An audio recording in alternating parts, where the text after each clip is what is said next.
माधवी लता की बात अब की बार हैदराबाद। डमरू के इस अध्याय में आपका स्वागत है। आपसे अनुरोध है कि आप चैनल को सब्सक्राइब करें। हमें अपने डमरू परिवार में सब्सक्राइबर्स की संख्या को 25,000 तक पहुंचाना है। इसमें आपका सहयोग अपेक्षित है।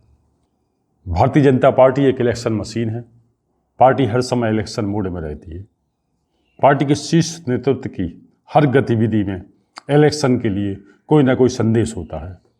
2019 के लोकसभा चुनाव में भाजपा जिन सीटों पर हारी थी, पार्टी ने सारा फोकस तभी से उन सीटों पर करना शुरू कर दिया था। पार्टी उन सीटों पर कैसे जीत सकती है, इस पर मंथन लगातार किया गया। उन सीटों पर जीतने वाले कैंडिडेटों पर विचार विमर्श किया गया। फिर कई नामों में से एक नाम फाइनल किया गया। हैदराबाद सीट पर माधवी लता की उम्मीदवारी से ये साफ हो गया। उसके बाद उनकी सक्रियता से सारा देश उनके बारे में जानना चाहता है। भाजपा ने अपने 195 प्रत्याशियों की जो सूची जारी की थी, उसमें हैदराबाद सीट से माधवी लता को उम्मीदवार बनाया गया। भाजपा और अन्य दलों की इसके बाद प्रत्याशियों की कई सूचियां जारी हो चुकी हैं, लेकिन माधवी लता लगातार सुर्खियों में बनी है।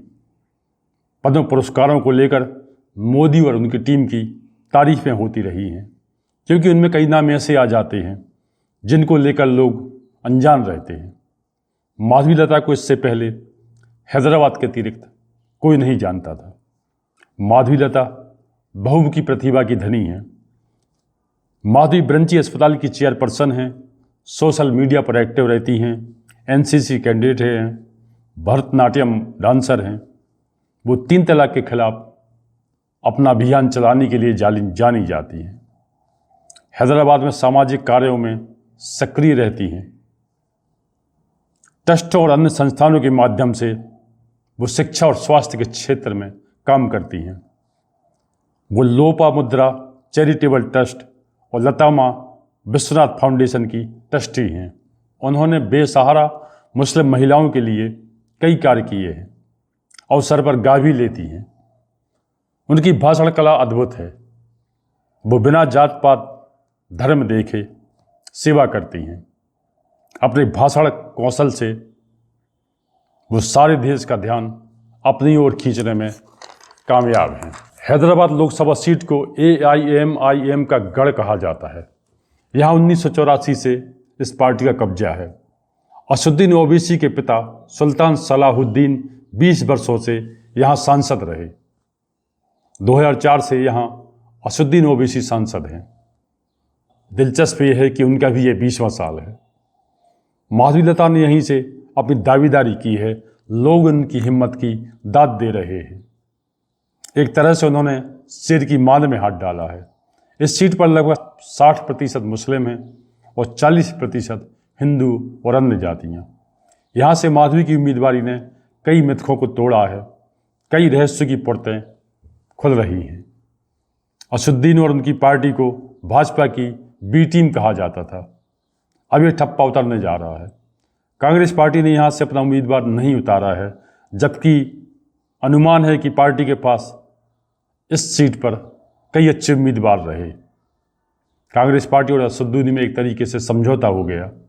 कांग्रेस यहाँ से अपना उम्मीदवार नहीं उतारेगी और इस एहसान के बदले AIMIM देश के अन्य लोकसभा क्षेत्रों में अपनी उम्मीदवारी कम करेगी।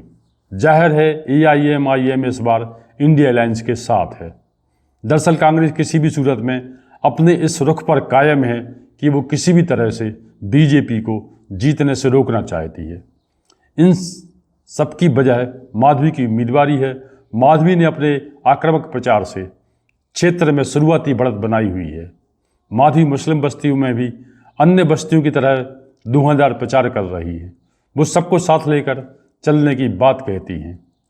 हिंदुओं के साथ मुस्लिमों के पिछड़े होने की बात कहती हैं। हिंदुओं के साथ मुस्लिमों के उत्थान की बात करती हैं।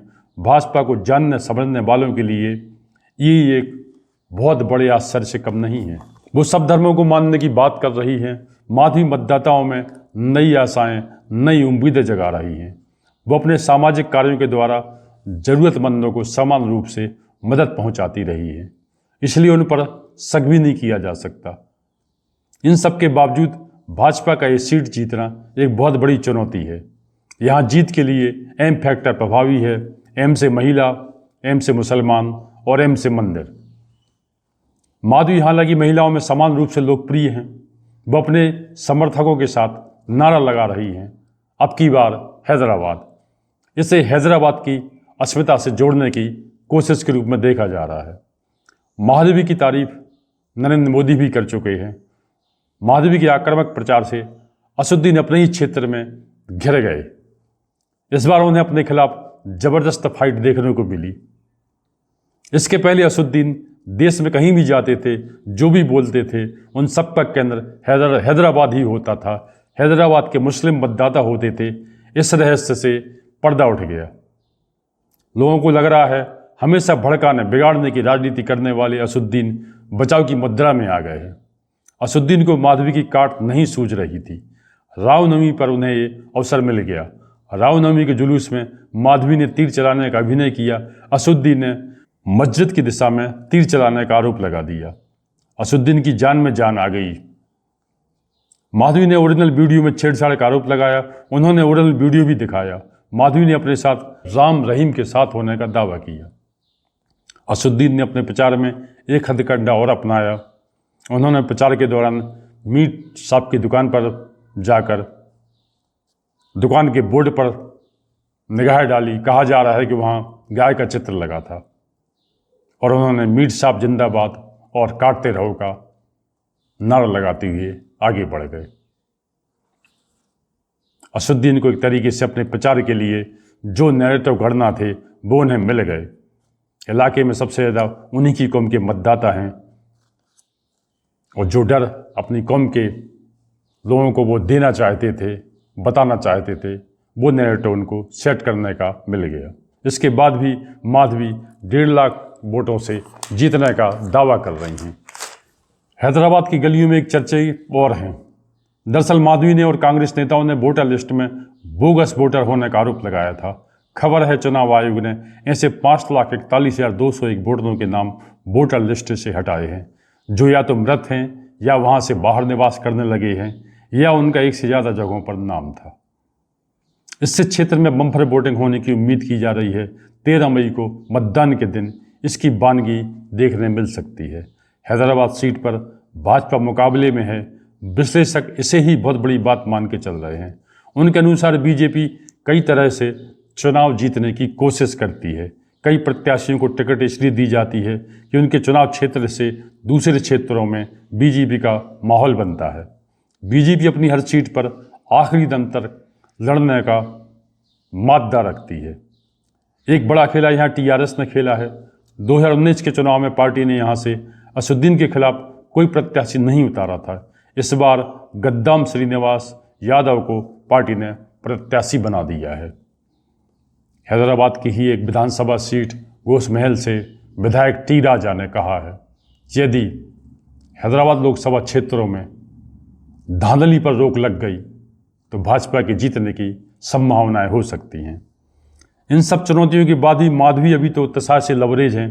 प्रतिकूल परिणाम आने पर सदा के लिए उनकी राजनीति का अंत हो सकता है। भाजपा उन्हें भविष्य की राजनीति के लिए कोई जिम्मेदारी दे, इसके लिए उसके गठबंधन को सत्ता में आना जरूरी है। दरअसल आज भारत की राजनीति में जो दल या नेता पीछे छूटते हैं, उनका आगे आना तो बड़ी बात है, उनका मुकाबले में बना रहना भी मुश्किल होता जाता है। समय की बुलंदी, भाग्य का भरोसा,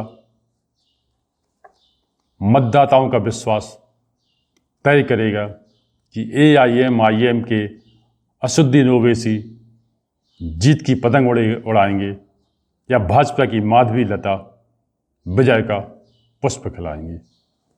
तो इस संग में इतना ही। आपसे अनुरोध है कि आप अपने विचारों से हमें कमेंट बॉक्स में अवश्य अवगत कराएं।